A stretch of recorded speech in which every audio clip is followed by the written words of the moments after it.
কবি সিকান্দার আবু জাফর লিখেছেন, আশা।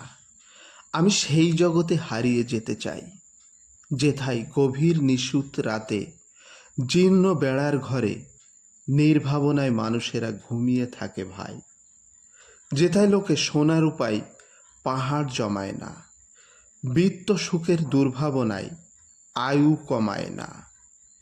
যেথায় লোকে তুচ্ছ নিয়ে তুষ্ট থাকে ভাই, সারাদিনের পরিশ্রমেও পায় না যারা খুঁজে একটি দিনের আহার্য সঞ্চয়। তবু যাদের মনের কোণে নেই দুরাশা গ্লানি, নেই দীনতা, নেই কোনো সংশয়, যেথায় মানুষ মানুষেরে বাসতে পারে ভালো, প্রতিবেশীর আধার ঘরে জ্বালতে পারে আলো, সেই জগতের কান্না হাসির অন্তরালে ভাই আমি হারিয়ে যেতে চাই।